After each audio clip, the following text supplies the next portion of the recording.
Let's start another episode today. More of me talking about YouTubers. Yay! Okay, let's start up. This time I am gonna be talking about, I hope to get a few YouTubers in here before the video becomes too long. And the reason I don't really like long videos is because I think it becomes monotonous and people don't really like super long videos, because I know for myself I like to listen to things on my breaks and going to work and things like that. So I try to keep it a little bit shorter. So you guys are doing it. Tisk, tisk, tisk. You're talking bad about Emma, and you know how mad she gets when you do that. So Emma cannot handle criticism, literally at all. So I'm gonna say her podcast tomorrow, she is going to be angry in it. I don't think she's gonna yell at us yell at people like she did when somebody made a TikTok video about her. But I do think she's going to be angry. She's had a couple things happen to her this week, so it should be an interesting podcast. Let's dive in. So she did a Louis Vuitton photo shoot. Woo! With Charli D'Amelio. So I don't know how much Louis Vuitton paid them, but it's very smart marketing. They are doing phenomenal. Whoever does their marketing knows exactly what they're doing. They know which influencers to tap for their products. They are on it. On top of that, everybody likes Louis Vuitton, so it's kind of like a hand-in-hand thing. Most people with money like Louis Vuitton. People like wearing it that have money. So there you go. And so it's an influencer's dream as well as Louis Vuitton. So it's kind of hand in hand. They're holding hands in this dream that no one can afford. So let's just start off. They did a photo shoot.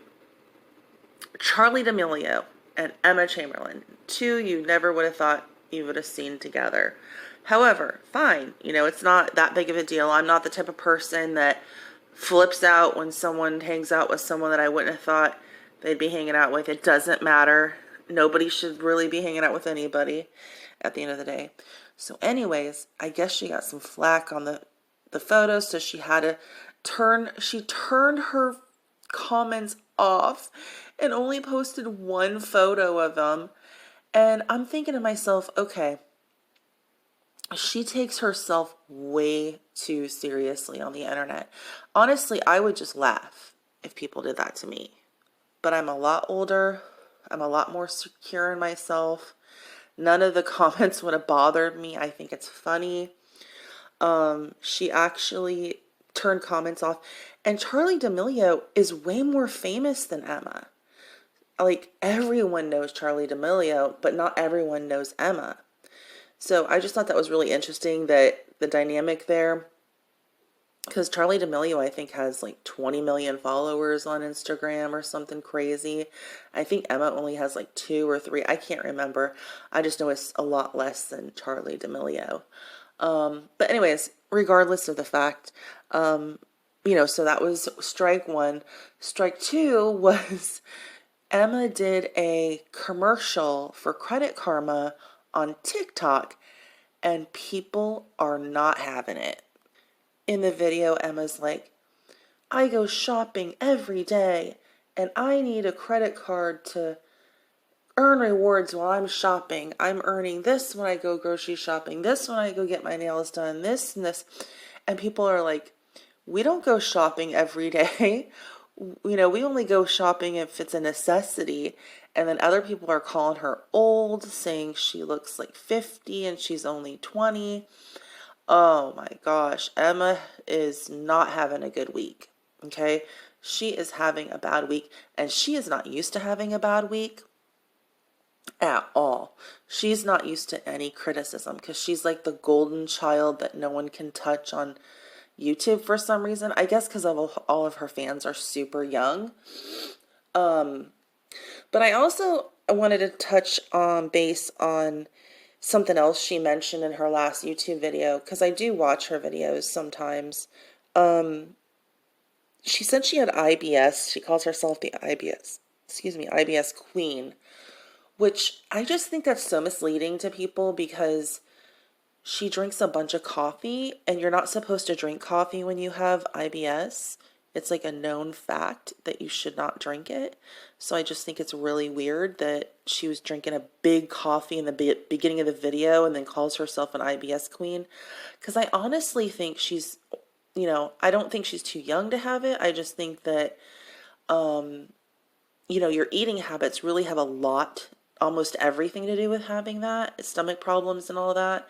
So I think a gastroenterologist or any doctor would have told her to stop drinking coffee to heal her body, and if she ate a healthy, balanced diet, because just drinking a bunch of coffee and eating a bunch of roughage, and roughage is like lettuce and like, roughage, lettuce, things that are going to make you go to the bathroom, fruits, vegetables, like that's all we see her eat. So all of that stuff combined is going to make you like feel sick, because your body has to have some nutrients in it. It can't always be, going potty and getting rid of all your nutrients every time you eat something with a bunch of coffee. Because coffee is a laxative. I don't know if anybody, when I can't even drink coffee when I'm going to work because I'll just be having a really bad day if I do. And I can't be like in the bathroom all day because I have work to do. So I can only have coffee on my days off. So I think if she ate like a more balanced diet, and just drank like lemonade or juice or water or something other than coffee all day, she would be a lot better off. I think the coffee and the matchas and all that is making her sick, and all the fruits and vegetables. I mean, you have to have something else in your diet besides fruits and vegetables. I'm surprised she doesn't have like some granola she mixes in with stuff. I mean, it's okay to have some fruits and vegetables, but to eat only fruits and vegetables is kind of, that'll make you sick. But I think we're really going to get it on the Anything Goes podcast tomorrow. So she's going to sound real angry because she's had a rough week with the Charli D'Amelio photo shoot that she had to turn her comments off because she's so sensitive to any criticism.